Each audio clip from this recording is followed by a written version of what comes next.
Amen.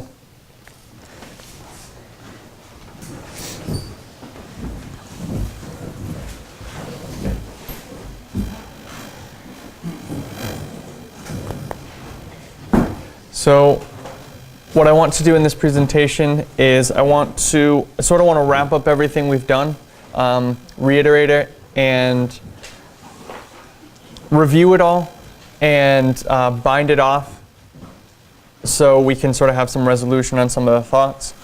But before we do that, my sister asked if I could explain the Electoral College, because Sister Tess was talking about it in the last presentation. So I'll take just a couple minutes and do that quickly. So the Electoral College, as the electoral system in the United States is broken up into, I guess, two votes, like Tess was saying. She's mentioned it pretty well. You have the vote of the individual states, or it's the best way to say it. You have the state votes. You have the states, and then you have the electoral college.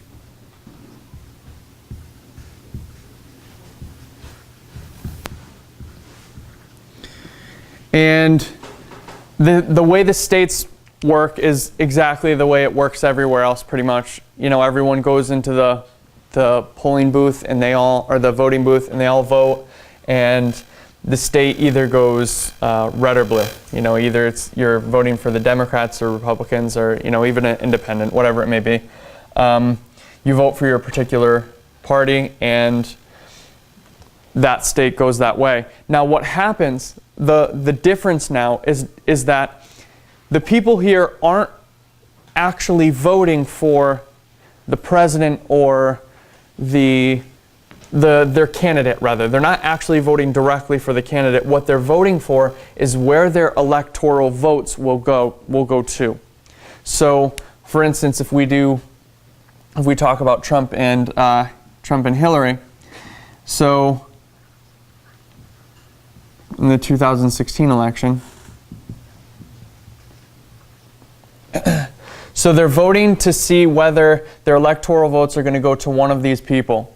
And there's different rules depending on the state about where the electoral votes, how they're broken up exactly.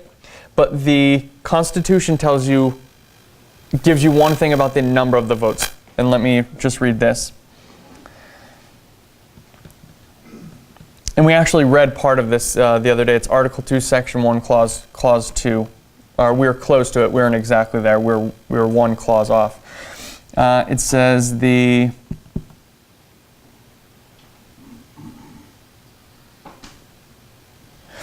so each state's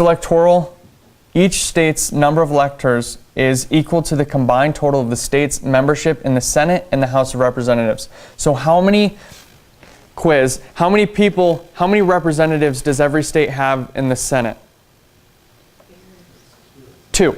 So every state has equal representation in the Senate. But when you come to the House, it's a different story. It's actually based upon population at that point. So depending on the amount of populace you have more votes or less votes. And so it's the combined total of the two. And which means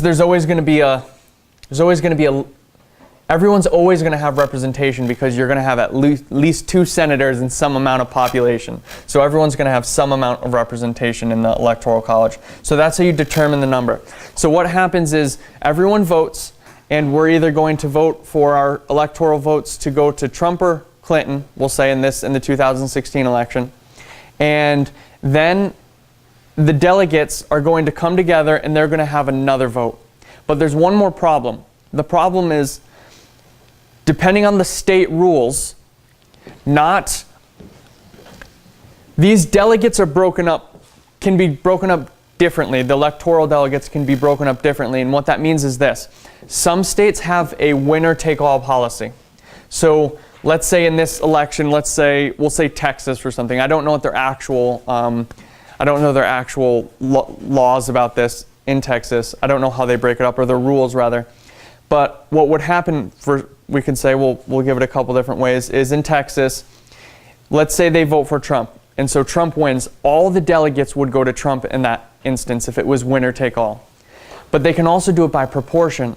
So they can say, okay, the majority of the vote went to Trump, so he's going to get this amount of the delegates, but Clinton won this amount of the vote, so we're going to give her equal portion of the delegates as well. So it's actually a splitting of the delegates.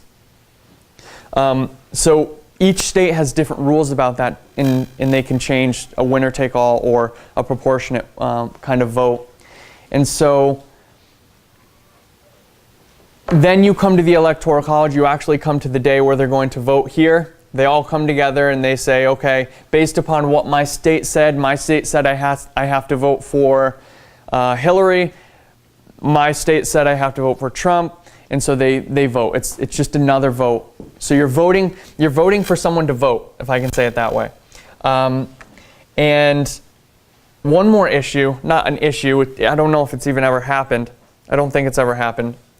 But these delegates, and it's actually a kind of interesting thing, these delegates aren't necessarily bound to vote the way they're supposed to vote, the way their state says they have to vote.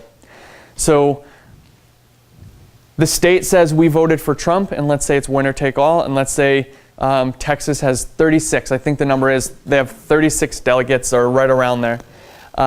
So these 36 delegates come to the Electoral College, and half of them can say, you know what, I disagree. I don't agree with the way my state wanted me to vote. I'm going to vote for Hillary. And so half of them go against what their state says, and they vote that way.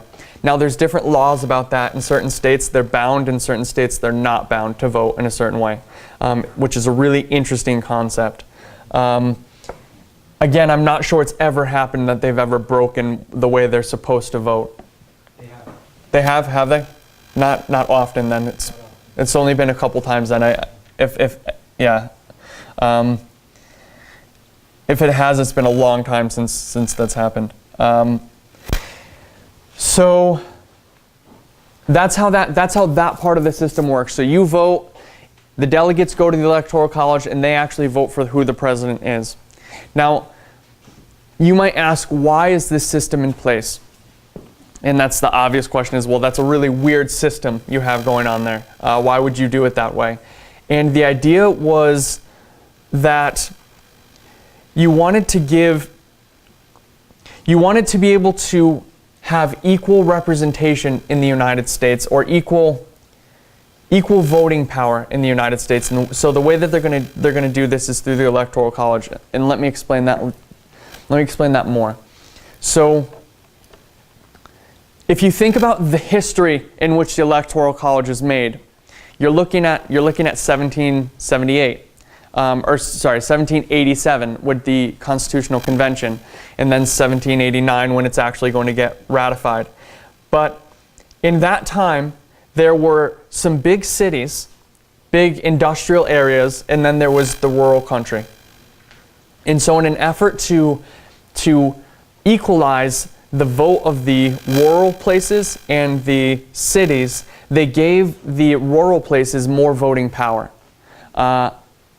And through this electoral system, because what ends up happening is you end up getting it ends up equalizing to some extent. Now there's some problems with it, and we're just not going to go through all the problems with it, but some of the problems are it gives them a disproportionate power. So you can have a little state that has up to 4 times the amount of voting power as someone like California, which has millions of people in it, compared to this small little state, which some people think is an issue. But at the time, the way they were dealing with it is to make sure that it wasn't disproportionately voting, because what they saw was that you can have places like New York, LA, San Diego, San Francisco, some of these major cities, Chicago, some of these major cities in the United States, if they all voted one way, it wouldn't even matter if you were in Wyoming and you showed up to the poll that day. It wouldn't matter. Your vote's not really going to count, because those major cities voted, and there's millions of people in them, and they're all, to some extent, homogenous, and they all voted the same way, and so just don't show up. And so this was a way to equalize that problem. And there's debates now going on as whether or not the Electoral College is fit for purpose anymore. And that's a whole nother argument. But that's generally how it works. Does anyone have any questions about that? Any thoughts? Okay. So,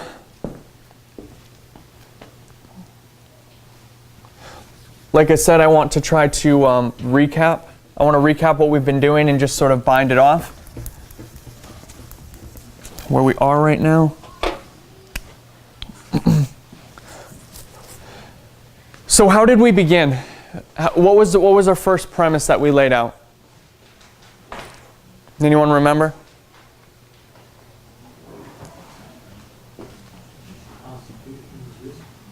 The Constitution is what? Constitution is good. How did we do that, though? Ooh, this pen is dying. So we started in the year 1798. I know that I have this pen. It's a little bit smudgy. I don't like it. This one's not for whatever reason. So I'll work with this one as long as I can.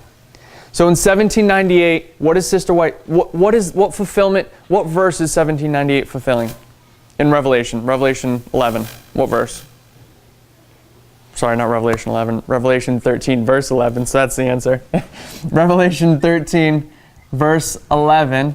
13, 11 says what? You have the beast that's coming up out of the earth. And Sister White comments that that word coming out means to spring up like a plant.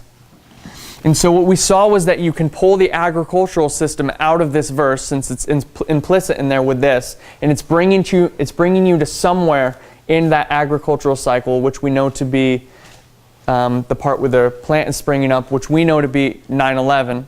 So it's bringing you to that waymark, that time, after you've had a plowed field, but before you have the full plant and growth process taking place. You're right there at that middle point. And from this point, we said, well, if you have this history here, you have a history of the seed growing, what must you have before it? You must have a time when that field was being plowed. And that's what we started with. We started talking about that. And we said that, well, before we said that, what did we say? What did we say was the,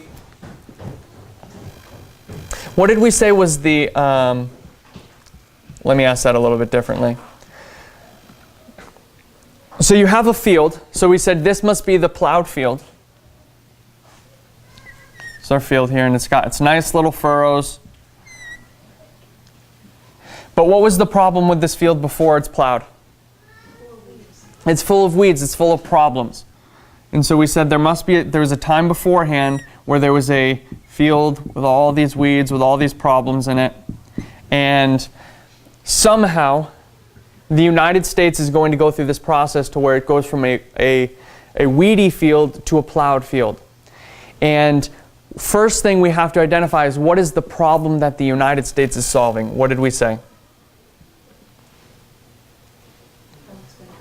Well, how it's going to govern, okay. How does Sister White say it? What are the two problems that she raises?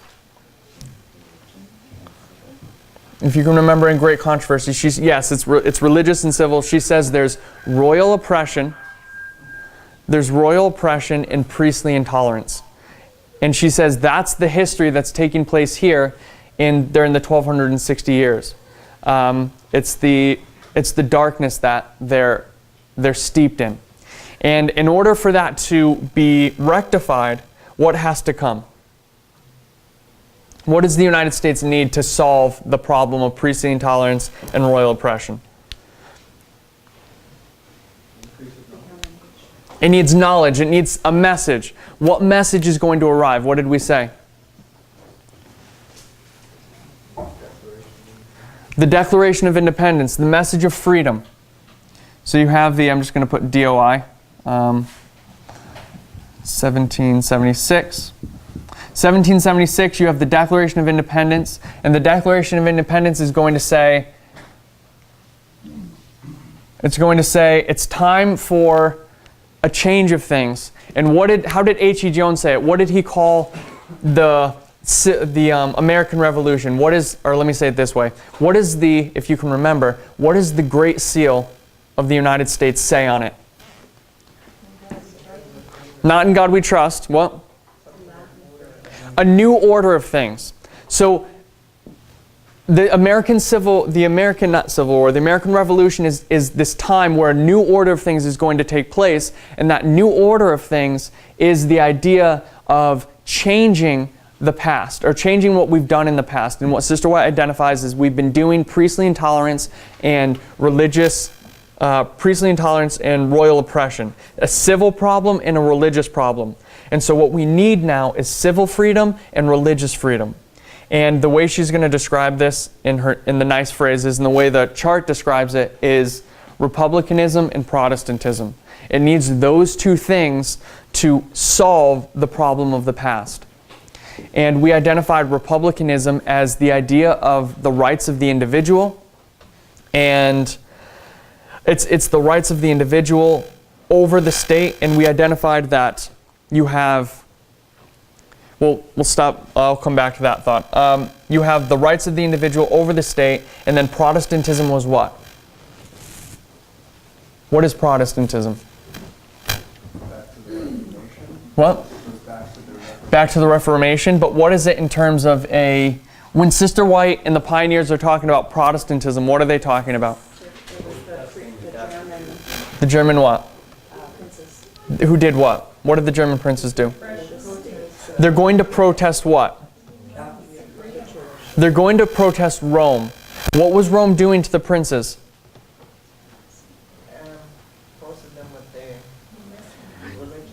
Rome was forcing the princes to do whatever they wanted to do. So these princes come together, these civil princes come together, and they say, no, we're not going to do it anymore.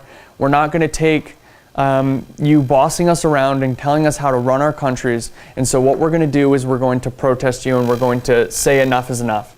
And they come together and they sort of rebel at that point. And this is where Protestantism is born. So Protestantism in this context isn't the idea of a religious Protestantism. It is the idea of protesting Rome, the idea of protesting church and state. So republicanism represents the individual over the state, and Protestantism represents church and state being separated, and that one doesn't have to do it in another. They're just going to stay separated. And we identified that the principles of Protestantism and republicanism find root in the Declaration of Independence. This is when they're first sort of given voice to. And the way it says it here is it says that there's always a time. Does anyone remember what we read this? What did they say? How did they frame the argument? Let's say it this way. Who are they making the argument to? Who are they declaring this to? Great Britain.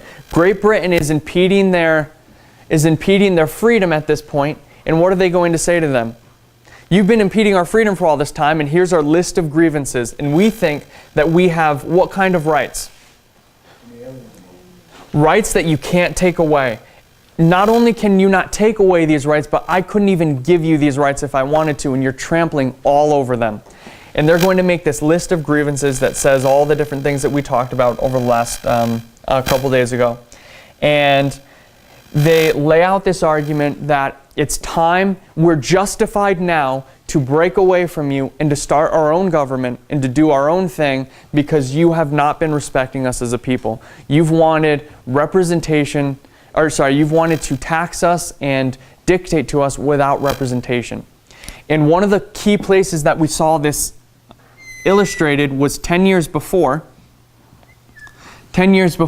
during in 1766 with what act? Does anyone remember?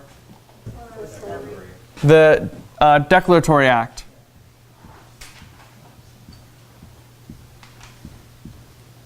And what did the act say?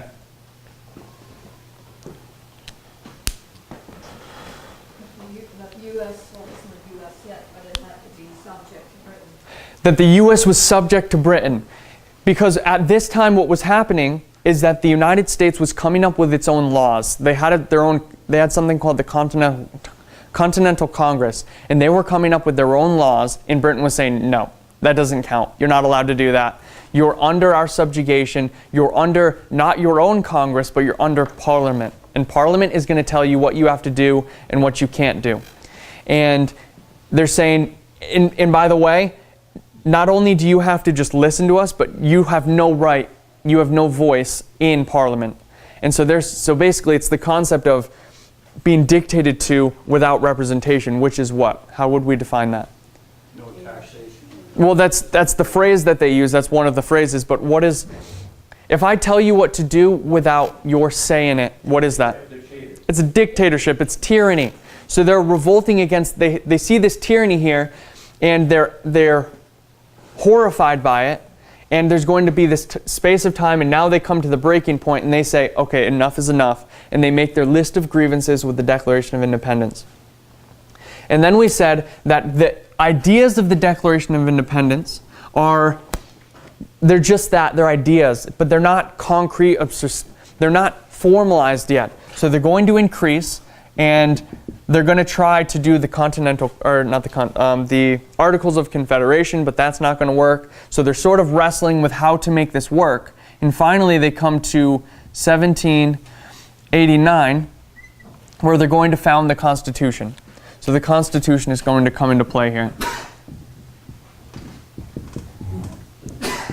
And the Constitution is the formalized message of the Declaration of Independence. Same principles, now it's going to just establish the nation. And from this point it's going to go further. Now what we saw, and then the United States is here established in 1798, and we saw that you can take this line all the way out to when? When's the end of the United States? The Sunday Law. So you can come to here and you can go all the way to the Sunday Law. Now, is the Sunday Law technically the end of the United States? No, what is it actually the end of? The Constitution. What does the Constitution represent? Or what does it create? Well, it's the end of republicanism, but let me say it in a different way, using the same word. It's the end of the Republic. So from 1798 to the Sunday Law is the history of the American Republic. What starts at the Sunday Law? So this is the history of the Republic.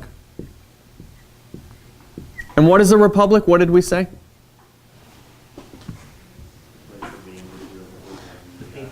It's the right of the individual over the state. What comes at the Sunday Law? A dictatorship. It's the American, we'll call it this way, it's the American Empire. And what does an empire have? An emperor. And that's going to take you to the close of probation. This is the history of the United States as the sixth kingdom of Bible prophecy. And this is the history of the United States as the seventh kingdom of Bible prophecy.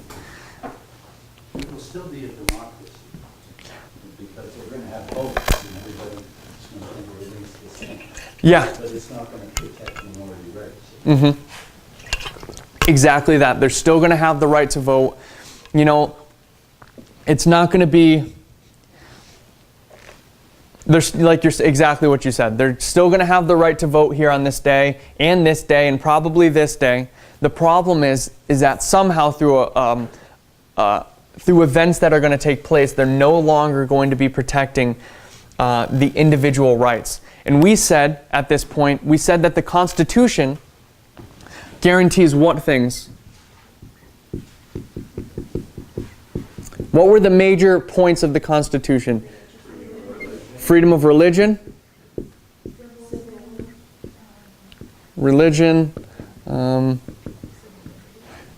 civil freedom, we'll say civil freedom,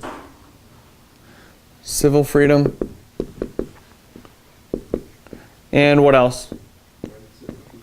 The rights of the people, and the sovereignty of the people, rights of the people. And the sovereignty of the people. I'm just going to put of people. So you have the sovereignty of the people. And these are the things, these 4 things are what go away when you come to the Sunday law. Now they're already going away presently. It's a progressive fall. But these are the things that are fully and completely destroyed by the time you get to the Sunday law. This is what makes the United States a republic. And when you remove those things, where do you end up? In what history do you end up? You end up in Rome, but when is Rome? You end up into the 1260. You end up back to the 1260 years of papal persecution. Because what is this beast going to do here? What is the beast of the United States going to do at the Sunday law? It's going to persecute, but what does it do? Use the language of Revelation 13. What? Speaks like a dragon. It's going to force people to make an image to the dragon. It's going to force people to make an image to the beast at this point. And it itself is also going to make an image of the beast. So it's going to cause the whole world to make an image of the beast, and it's going to have an image of the beast itself. And so the way what that is it's bringing the world and the United States to the 1260 years over again, because we know that this is the history of the beast that it's trying to copy.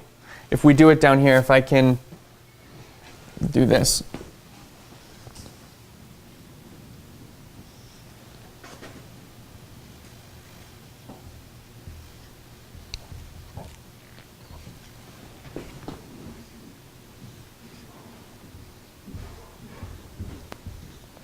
So you have the 1260 years.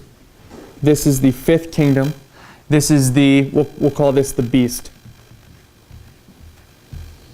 What is the beast? How do we describe the beast in this history?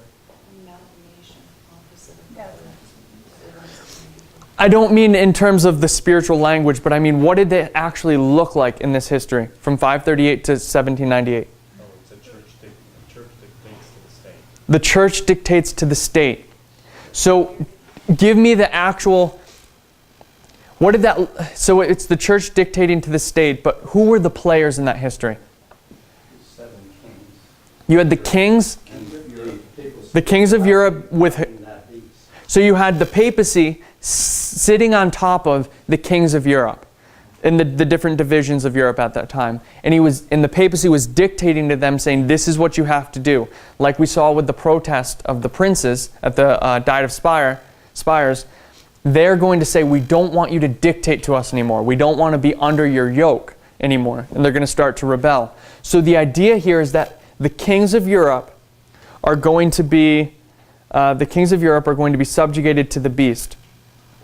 When we come to, then it's going to receive its deadly wound at this time.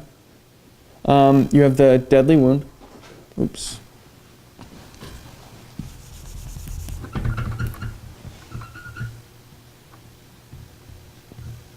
And who rises up? What? The United States. So you have the United States, the USA, and what did we say is so great about the United States at this point? What kind of government is it? It's a republic. So you have the American Republic. And then what is going to happen to that republic? What did we say? It ends. It's going to come to an end here, and it's going to now be the empire. But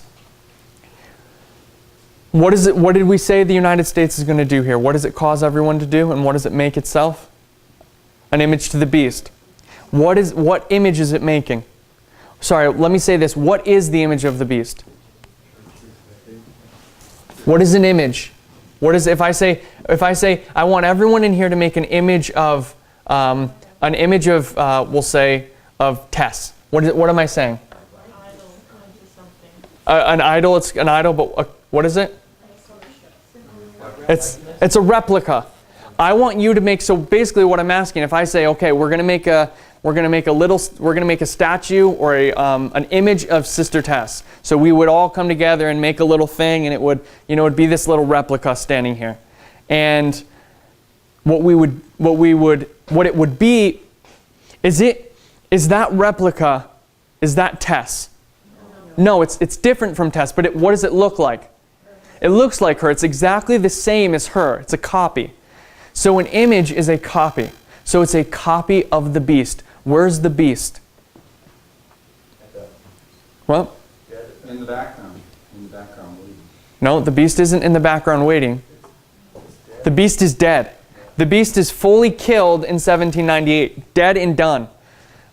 It's not in the background. The papacy is still alive, but the papacy is not the beast.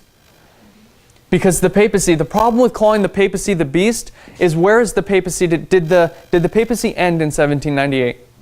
No, it's from this point always. It's always been, since its conception way back here, all the way through. It's always going to be and always has been since its foundation. It never ceased to be the papacy. So what about the dragon, the beast, and the false prophet? What are you asking? Well, that's a future thing. Okay. We're not going to touch on that. I don't want to go down that road just yet. So the beast can't be the papacy, because the papacy, as an institution, has always been. It's presently, doing its thing. It actually gained some power back here at some point. When they get Vatican City and all of those things. So this can't be the beast. What did we describe the beast as here during the 1260 year? Church and state. You need to have both together. You need to have a civil power and a religious power coming together to do a work of persecution. And the church has to be on top. And the church has to be on top of that relationship. And that's one thing that Sister Tess was talking about, is I think she was talking about it, the church-state relationship.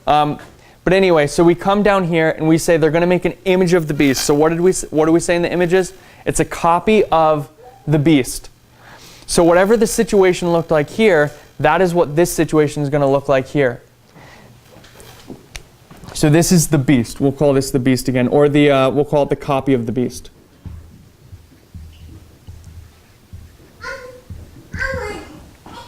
Copy of the beast. And what did we say that they need? You need the religious power and the civil power. What does the civil power do for the church? It's the muscle.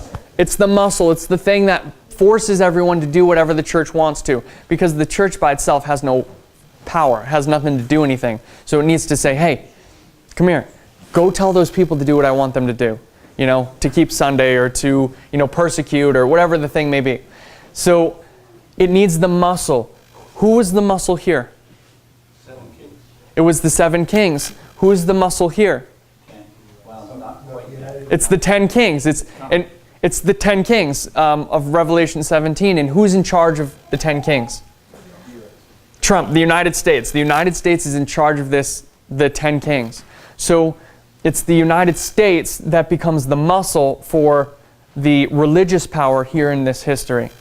And what we wanted to identify here, what we wanted to see, is that it's the end of the Republic and the beginning of the time of the Empire at this point going on here. Which marks the end of these things here: the freedom of religion, civil freedom, rights of the people, and the sovereignty of the people. All those things now are gone. And if you want to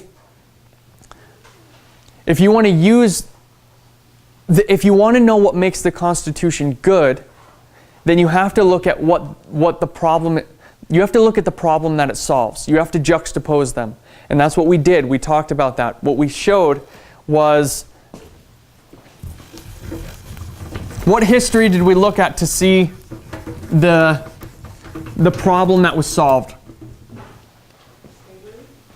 We looked at we talk about slavery, but we'll talk about slavery in a minute. What history did we look at? What's the opposite history of the United States history? Okay. Bad question. How do I ask that? So, what is the counterfeit? No, bad question again. Just asking bad questions. It's a tough question. I just don't know how to get it out. Who is at the beginning of the so what history ends in 1798? What did we say? The papacy, the 1260 years. So the 1260 years takes you to 1798, 1260. Now, the 1260 is a period of darkness, we said. And that period of darkness is the problem that the United States has to deal with. So whose problem is the 1260? Who caused the problem? Obvious. It's a really obvious question. Answer. The papacy. The papacy is the problem. It was the beast who created the problem. So if we look at this history, and we looked at what we did was we traced the history of the papacy at the beginning of the 1260 years.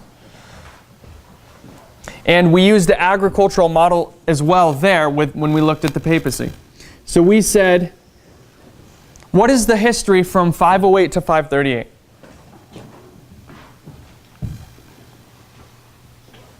(508 to 538). What is this history?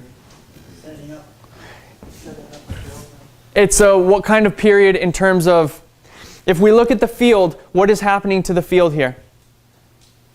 It's being plowed, it's being prepared. Prepared for what? Prepared for the work that the field needs to do. And what work does the field need to do? It needs to grow the plant. So the field isn't ready yet, it has to be prepared. So this is a time period of preparation.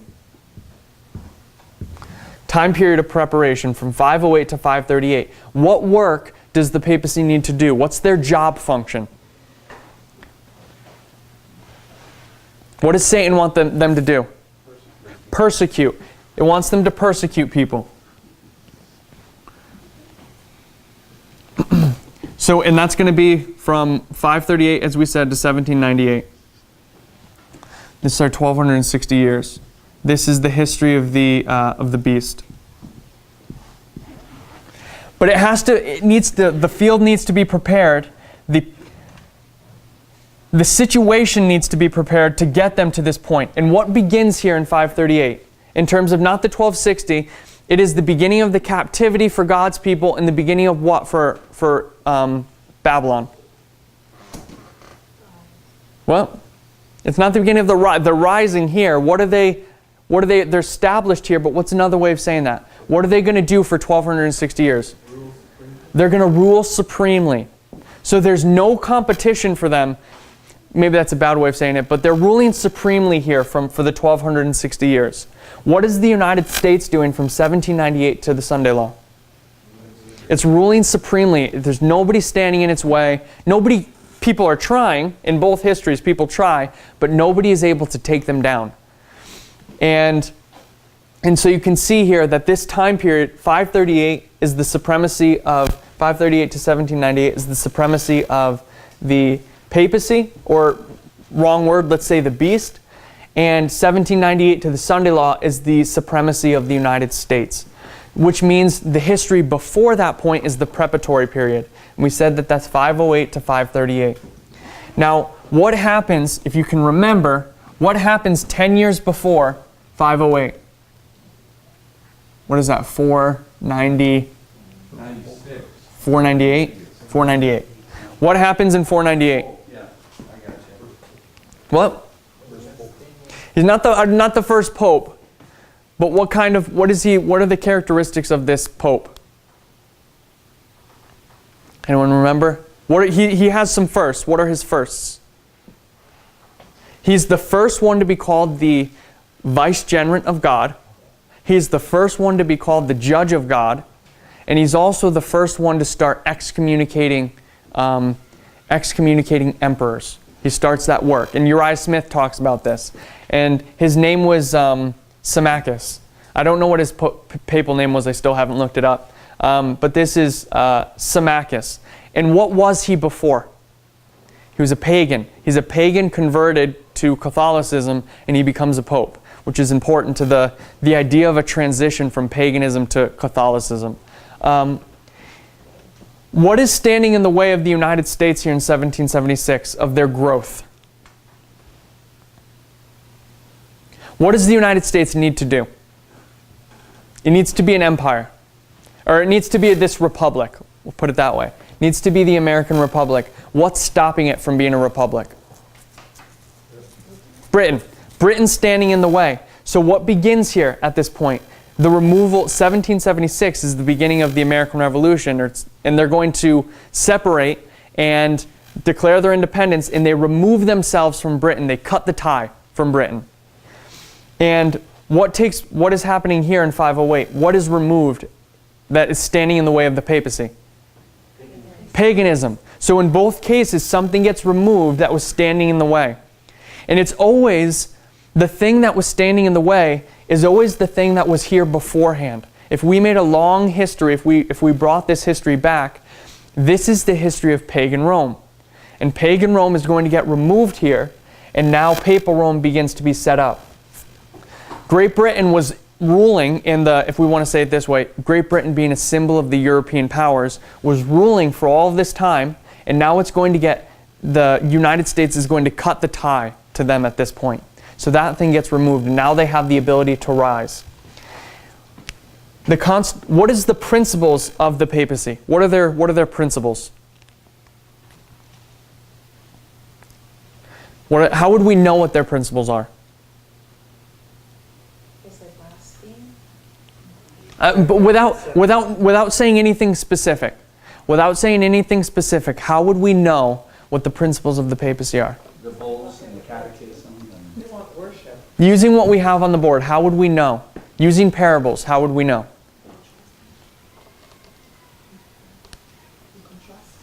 Contrast what? With the American principles. So if you want to know what their principles are, and you know what one of the principles are, we know what the American principles are, we know these ones, then all you have to do is say it's the opposite. You juxtapose them. You say, okay, we're going to compare and contrast, and if this is one way, and this is the right one, and the one before it was the wrong one, it means it must be the opposite. So does the papacy believe in freedom of religion? No. So it is. So the opposite of freedom of religion is religious oppression. Do they believe in civil freedom? No. So it must be civil oppression. Do they believe in the rights of the people? No. They believe in the rights of who? Of the Pope. It's papal right. It's a dictatorship. Do they believe in the sovereignty of the people? No, it's the opposite. They believe in the sovereignty of the state and the sovereignty of the religion. So you just have to see the opposite. So those principles come into play here from 498, and we saw that here, because when he starts excommunicating, when Symmachus starts excommunicating popes, or kings, sorry, emperors, what is he doing? What is he declaring? His authority over the state. He's saying, we're over you. We're over you. We're going to tell you what to do, and we're excommunicating you. That's the power we have over you. And so the idea of church and state coming together is already marked back here in 498. Now you can mark this way back with Constantine, but in the terms of this line that the Bible is showing us with 508 to 538, this is when those principles are being seen. So it's the idea of combination of church and state with religion on top. And we're the only religion that has a path to salvation. That is critical to understand as well. All right. They're the only direction that we can get salvation, fully control your people. So when do these ideas get formalized? What year? When do the ideas of the papacy get formalized? 533. How? Justinian's decree. So Justinian is going to make a law, and we read some of it a few days back, where he's pretty much going to take the principles that we see over here and put them into law. He codifies them. He says, we officially see the papacy, the Pope, as the head of the church, and we submit all the Eastern churches to you, and we're allowing you to be the corrector of heretics, and we're going to do everything in our power to advance your agenda. Pretty much almost verbatim what he says in 533. So he takes these ideas and he formalizes them in law. The Declaration of Independence is the ideas, the Constitution is them put into law. And now they have the time where they're both established and they both rule supreme. So you can see the history of the papacy is showing us which is the beginning of this time period, or the beginning of the 1260 years. is showing us the same history that the United States is going to go through, but it's the opposite in terms of the principle. One is like it's like the anti-hero kind of thing. You know, it's that kind of idea. It's the opposite ideals. So once we have this, once we see these two witnesses here, what do we know? Let me say it this way. Is the message, who is the master of the papacy in this history? Who's doing this? Who's orchestrating this work? From 508 to 536, who's their master? Who's the papacy's master? Satan. So Satan is the master of the papacy. Is he giving them, let me say it this way, let me say it matter-of-factly, he's the messenger. Not he's the messenger, he's the one where these principles are coming from, where the message comes from. Because this is what we're saying, in 508, a message comes to them. So this message arrives for them, and now they're going to accept that message, right? They're going to accept that message, the papacy accepts it. And in terms of what Satan's agenda is that message perfect? The message he's giving them from 508.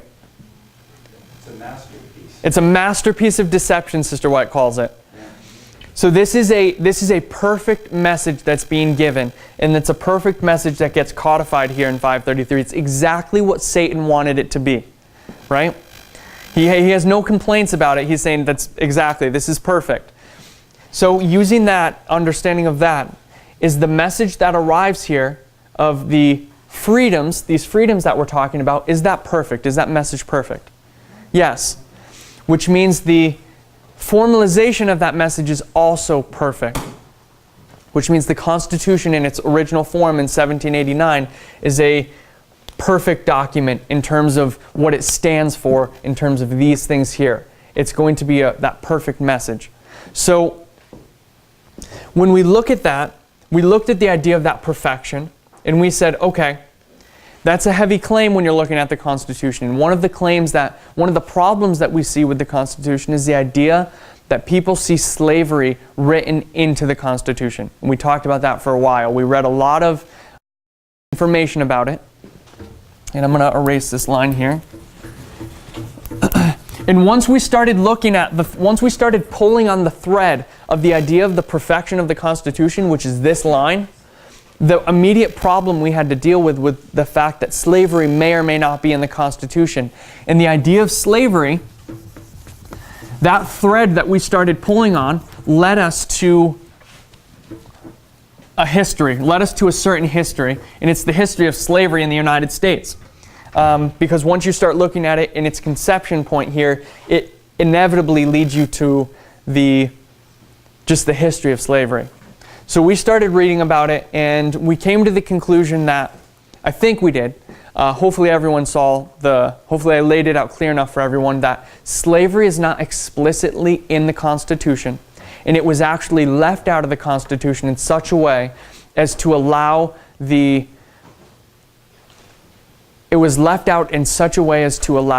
a correct reading of the Constitution to show that slavery is wrong, that there are only people in the United States. And we said that there's a problem here, though. What's the problem in 1789? The states have their law. The states. The problem at this point isn't the Constitution that it has slavery in it, but the Constitution, what the Constitution does allow is it allows the states to figure out their own business. So if you're going to fault the Constitution for anything, it's the fact that it allowed the states to do what they wanted to do in terms of slavery. And though it allowed that. And what happens is you have two states using the Constitution to do what? To uphold their position. Either they're going to be pro-slavery or anti-slavery. And we saw that directly in the Constitution you can't read slavery into it. And the way we looked at that is we saw in 1860 you have the history of Abraham Lincoln. And Abraham Lincoln's going to tell you that the idea of property in man is not in the Constitution. We looked at And we also looked in the year 1860 with Frederick Douglass. Same thing. Property in man is not in the Constitution. We looked at 1850, and we looked at Charles Sumner. Again, he said property of man is not in a correct reading of the Constitution. But we saw that though you have, so it led to the point to where you have good states and bad states, good states and bad states arguing over their definition of the Constitution.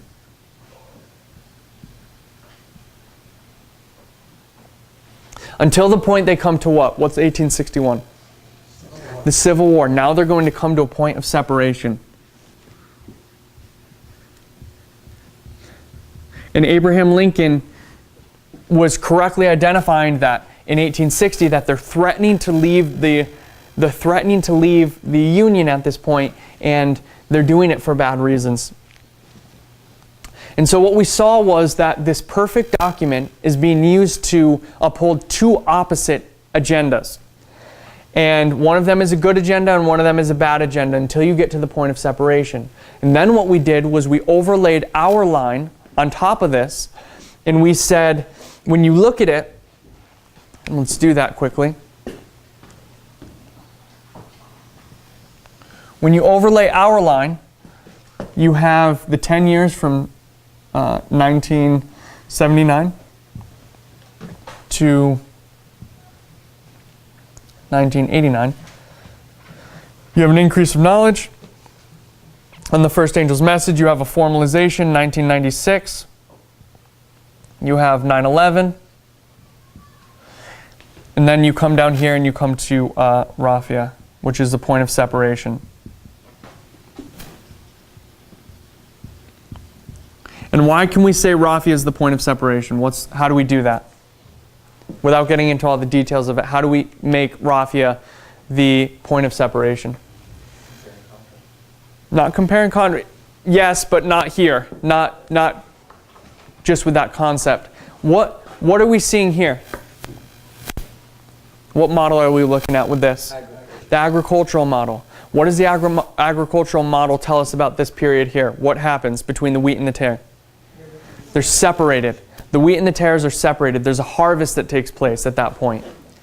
So we identified that, and we said that the history of the United States here is illustrating the idea of let me say it this way. The government of the United States illustrates the same dynamics that take place in our history. And we showed it this way.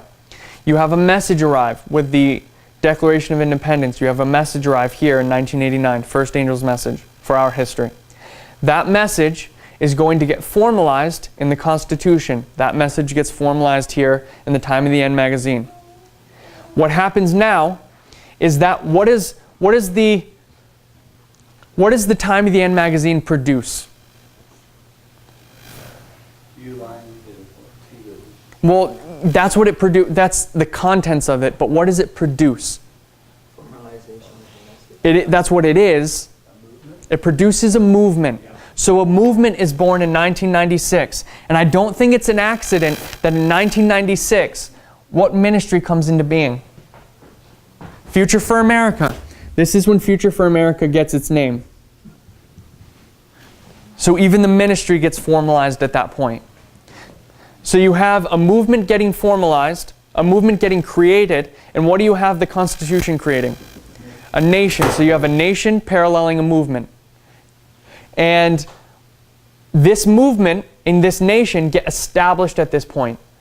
9/11 establishes the movement. 1798 establishes the United States as a country. What happens now? You have, what does the parable tell us? What do we have?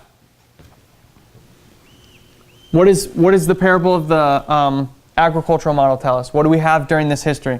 What are the two groups? We have wheat and tares.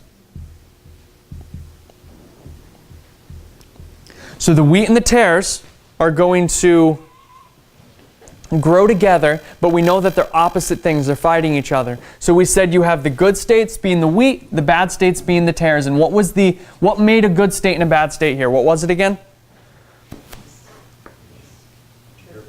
Interpretation, but what was the issue? Slavery. So based upon slavery, we saw one was good and one was bad, and we're saying here it's a doctrinal issue. It's a prophetic argument that's going on.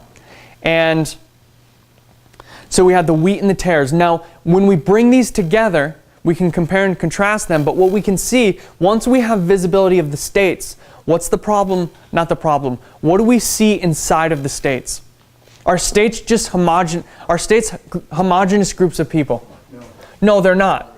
You normally have at least two groups of people in a state. You have, in terms of the issue, you have those who are in a state that like it's slavery and anti-slavery in every state. There's people on either side. So the states allow us to see, the states are the wheat and the tares, which represent individuals. So the state represents an individual, but within the individual, there's a battle going on. And that battle is whether you're going to listen to the message of slavery or the message of anti-slavery. And once your state body, you as an individual, your mind comes up to a point of decision, and you say, okay, I'm a pro-slavery or I'm an anti-slavery state, then you take your position, just like was happening in this history, until you come to the point of separation. All the states who have decided that they're going to imbibe the slavery message, they leave, and they start their own confederacy. And all the states that remain are going to be gathered up. Now, what's interesting is the idea of the harvest. Who's bundled first in the harvest? The tares. Who leaves first? Who leaves in the history of the United States? The Confederacy. The Confederacy, they walk away. The United States says, don't leave. Let's try to work it out. You're going to try to dissolve the Union for a bad reason. Let's try to solve the issue. And the states that make up the Confederacy say, nope, we're going to declare secession, and they walk away. It's interesting because it was the same dynamic in the time of Christ. Christ didn't walk away from Judas. Judas got up from the table and walked away. So it's always the tare that walks away. If you look at the history of John 6:66, Christ is standing there, and let's say everyone is the people, and these are the good disciples, and these are the bad disciples. Sorry, this side of the room. Just happens to be on this side, in this one. It could have been the other side. Yeah. Then in that case, it would actually be that side. You guys are the bigger. So anyway, Christ is standing here, and he says, you have to eat my flesh and drink my blood. And what does this side of the room say? What do you guys say? Do you say amen or nay? Amen. You say amen. We'll eat your flesh and drink your blood, because they understand the spiritual nature of the message. What does this side say? You got nowhere to go? That's not what they say. They say, you're a cannibal. You're asking us to be cannibals. So, again, they're hearing the same message and they come to different conclusions. What does this side of the room do? They stand up, they walk out of the door, and they say, and they never come back. Same dynamic here. Same dynamic with Judas and the same dynamic with the states. They get up and they secede. So it shows you the pattern in which these things are going to happen. It's always the tare is going to walk away. And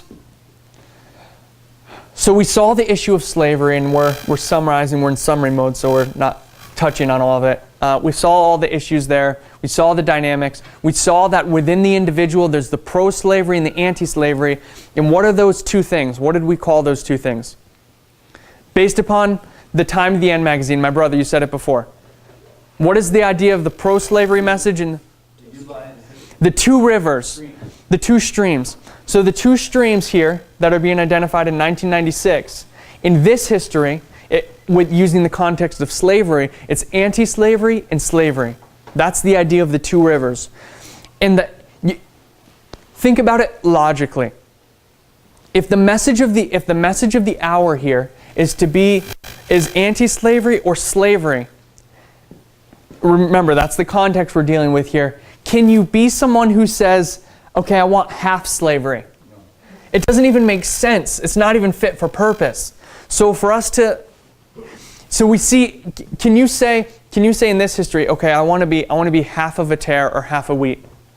You know, you can't just, it doesn't work. It doesn't work. Just like we said with Judas, Judas was standing there with Christ, and he says, okay, Christ, I see what you're doing.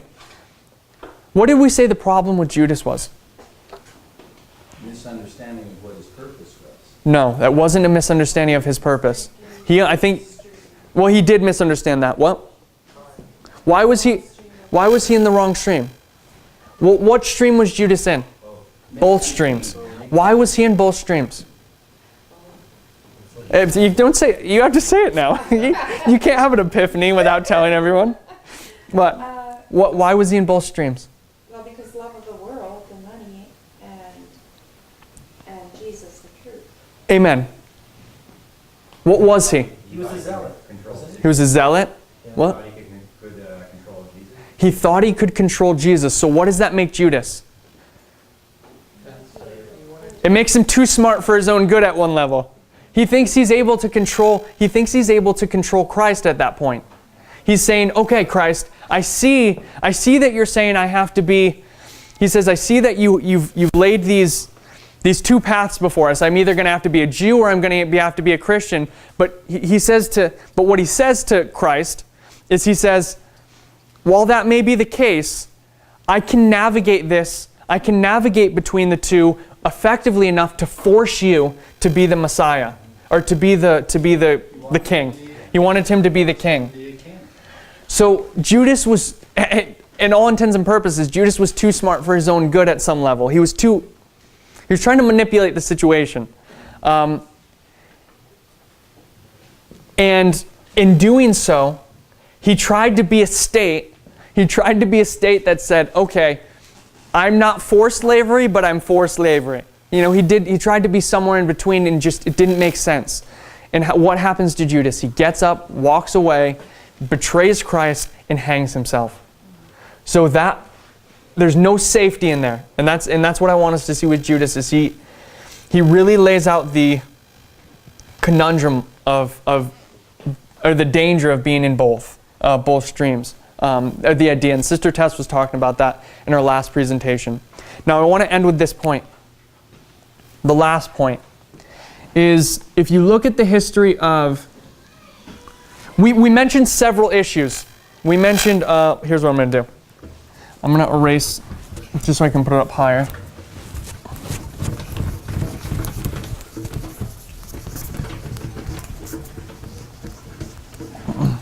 We mentioned several issues. What were the main issues we saw that the Constitution is correct on? Or that it falls in the correct way? Race, gender. Those are the summary versions of them, but what were the actual issues? So you have slavery. Slavery in 1960s. We'll say 18, yeah. 1860. We'll say 1865. 1865. Then you have suffrage in the 1920s. 1920, I think it's actually 1920. Suffrage, I always get suffrage. Suffrage. Then you have the religious problem, religion, in the 50s, 1950s. This is Eisenhower. We didn't get to talk about it, but there's a nice history there. Then you have civil rights. What years are we looking at? 1960s. Civil rights in the 60s. I'll just put 1960 or 60s. Then you have 2015. What takes place? Gay rights. Okay. So all of these histories, the Constitution is going to end up on the right side. If you read the Constitution correctly, you can get the right answer for all of these. But what I want us to see is we're living, not proportionate, of course, in the year 2019. I want us to notice a couple things. Slavery is in 1865. If slavery was dealt with in 1865, why do we have a civil rights problem in the 1960s? Well, I agree with you. Why do we? why do we? That's my question. It never went away. Where did it, what happened in 1965? I keep saying 1865. What became legal? Or what was made illegal? Slavery. What is that? Slavery is a law. It's a law, but it can't force the heart. Slavery can't force the heart. Even though it's been made legal here, or illegal, sorry, and you're no longer to have slaves now, the issue of racism and the issue of slavery never went away. Because there was always those... Did the South give up slavery because they wanted to give up slavery? Did they make an effort there and said, you know, this is the time we're turning over a new leaf. It's 1965. We want to let go of our slaves. 1865. Now it's just going to keep happening. 1865. Is that what happened? No. What did they say? We're holding on to our slaves at all cost, and not only are we holding on to them, but we're going to make a new constitution that allows us to put slavery in the entire United States, not just in the South. And that's something we talked about too. We talked about juxtaposing the Confederate Constitution with the United States Constitution to see the idea of slavery. So we forced them. The Union forced them to stop doing slavery. And what happened? They just became underground racists. They were just racist people now. They couldn't legally persecute you in terms of putting you on a plantation anymore. So they looked at you the same way they looked at you the day before when they let go of their slaves. Nothing changed inside. The only thing that changed was a law was enacted that fixed the problem. So I want you to see that the heart problem is still here in people in the United States. KKK still exists? The KKK. So we come here, slavery, we come to the Civil Rights Movement, Civil Rights Act. Now, the problem from the slavery to the Civil Rights Movement was the racist problem. It was the idea that there's all these racist laws, state laws, and there actually was some federal laws at that time too. There's all these, discriminatory laws in place, and the fact that just the citizenry is all racist at this point. Not all, obviously not all, but some amount of them are. And you have all these problems from 65 all the way to the 60s. That is literally 100 years, give or take 5 years, depending on when you want to mark it here. For 100 years, there was racism and discrimination, even though slavery was abolished at this point. And now slavery just becomes a different form. It becomes, okay, we're gonna put you in the projects now. The ghetto, you have to stay in this section. All of those different things that we could talk about. So slavery never left all the way to here. And what happens here? What happens with the Civil Rights Act? Civil Rights Act. What? Another law. Another law comes in and it says, you racist people, stop discriminating in your jobs. You have to let them drink at the same water fountain. You have to desegregate the schools. And they say what? They fight it tooth and nail. They fight it tooth and nail. This was a battle that was not given up easily. And what happened? They were forced. It went underground again. It had the same mentality of slavery. The only thing that happened here is it got dealt with legally. The people were the people nonetheless. The heart was the same. So that heart just goes underground at that point. Goes underground. And what happens? We come down here. And using our logic, we know that the heart is still present. And the heart is in racism. It's in all the racism that we can identify today. And I don't think it's a coincidence that what are we talking about today in this history? What happened did anyone know what they've been talking about in Congress the last maybe a week or so ago?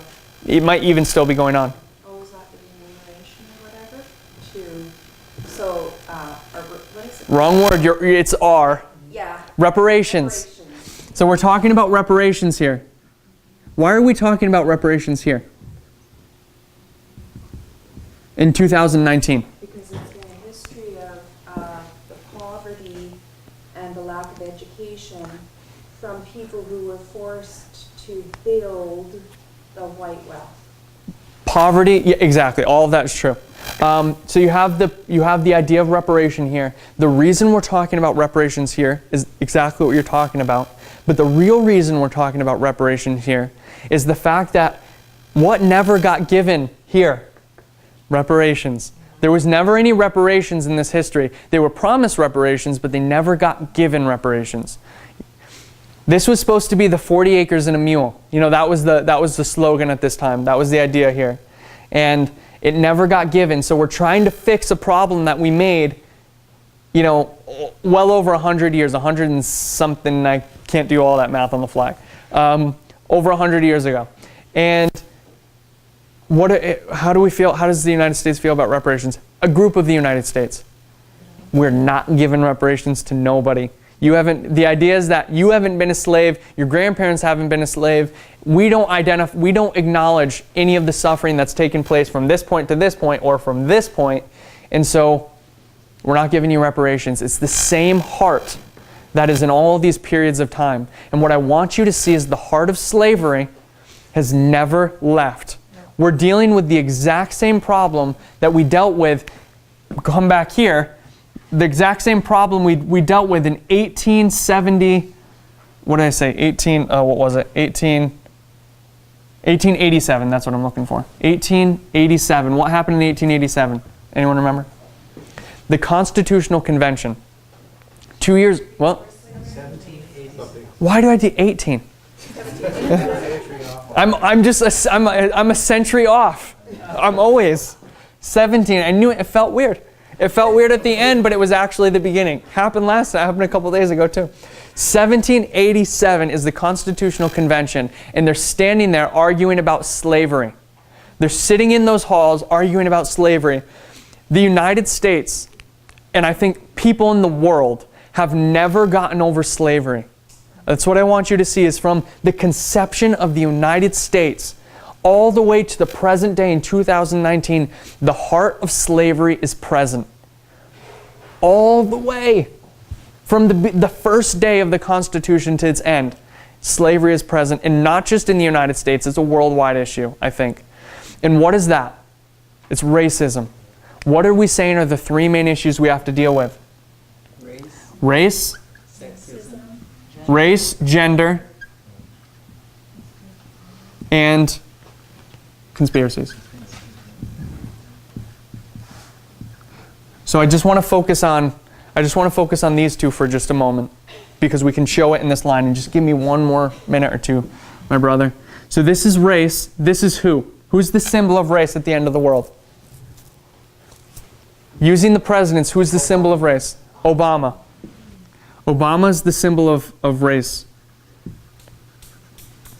Who's the symbol of gender? Use potential presidents. Clinton. Then we know we have Trump here. He's our conspiracy guy. But again, I just want to focus on race and gender for just 1 minute. So we have identified here presently that racism from 1789, from 1787 or 1789 from the Constitution, all the way to 2019 has never been dealt with. Dealt with in the sense that the heart has never been dealt with. And so it continually becomes an issue. It continually pops its head up at whatever point it is. And what are we doing? What is the Civil Rights Act? What is 1865, the Civil Rights Act, and reparations? What are they? I don't know if you guys have this game here. I assume you do, but maybe you don't. It's whack-a-mole. Anyone know what whack-a-mole is? Yeah. It's whack-a-mole. The mole puts its head up and you hit it with the hammer. That's what these are. It's like we're standing here and we say, oh, gotta hit the head. It put its head up, and that's what the slavery thing is. That's what the Civil Rights Act, and that's what reparations is. It's the problem that we've never dealt with the issue individually in a heart work, and so we keep having to deal with it. Till at some point we're going to get to some point to where the laws are just perfect. I would assume, maybe not. But I mean, maybe not enough time. There's not enough time for that. But anyway, the idea is that the heart has never been dealt with. Deal with women. 1789. How are women in the Constitution? They're not there, depending how you read it. You can read persons or people as women, and that's the exact right thing to do. But how did the founders feel about women? Did they think they have the right to the vote? No. Were they equal? No. Same thing. Same problem there. 1920. 1920, we have suffrage. The problem rears its head up now for the first time where we're going to deal with it, and they whack them all. They say, okay, you guys have the right to vote. Did they let go of that? Did the United States give that one away easily? No. Just like slavery, just like the civil rights, there was a civil war pretty much over that incident. Same thing. Now, we don't have a bunch of suffrage things here, but same things with, let me add one. I don't know the year. But I'm gonna put this. Roe versus Wade. Yeah, abortion. Abortion. The abortion dynamic. Do women have the right to control their own body? Or are we going to let other people decide what a woman does with her body? That's the question. Does a woman have autonomy of herself? And the answer is, here it's yes, she does. But the answer a lot of people want to give is no, she doesn't have that right.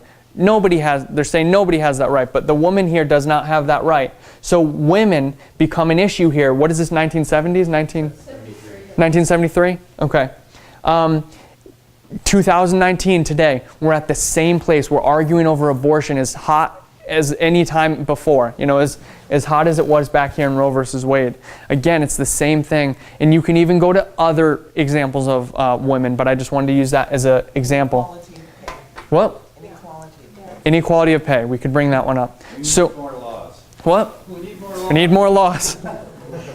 So my point is, all I want us to really see is not the fact that we need more laws. I'm not trying to make that argument, though that may be the case. The fact of the matter is that the heart of gender and race have never been dealt with in terms of a heart work. And they continue to be a problem with all these different histories from the conception of the United States. And now we're at the point in 2019 where God is telling us, not only is it just not dealt with, as a nation, you guys haven't changed your heart, though you have enacted the laws and good for you, but you haven't changed your heart. But what is he saying to us today? He's saying it's not the United States that's racist and has a problem with women. He's saying it's this movement, my movement. The 144,000 have a problem with women and with gender and race. It's now been brought to us. We're the problem now. And we could spend more time going into that issue, and I think hopefully Sister Tess covers it, but the issue now lies on us. We are the issue. So we need to look at ourselves and say, how am I discriminating with gender and race? How am I with, I guess we could say conspiracies, but we're just looking at these two. But Lucifer in the beginning was his heart. What? Lucifer in the beginning was his heart. Amen. And Jesus is saying, I want to give you a new heart. And guess what? We're constantly resisting that. And we're resisting the new heart. And the Lord is saying, you actually have a lot more problems than just whether or not you believe in the 25-20. Look at your sisters, look at your brothers. There's a problem there between you two. There's a disconnect. Look at the race. Are you racist? No one here in this room would say they're racist. I'm 100% certain nobody in here thinks they're racist. And you may very well not be racist by the top level definition of racism. But race is so much more. Gender is so much more than just that idea of actually black or white or whatever skin color you want to pick. What is the problem? It goes far deeper. This is tribalism. How do you feel about your tribe versus someone else's tribe? It's deep. And so we're the problem now. It's come down to us, not just the world. Amen? Sorry for going 15 minutes over. Thank you. All right, let's pray.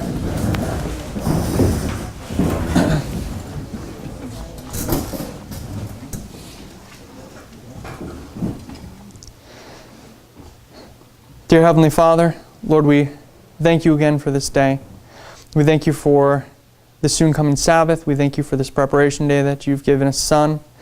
And we ask that you would be with us, Lord, that you would change our hearts, Lord, as you're showing us with the external lines that we have deep-seated problems in the United States and in the world.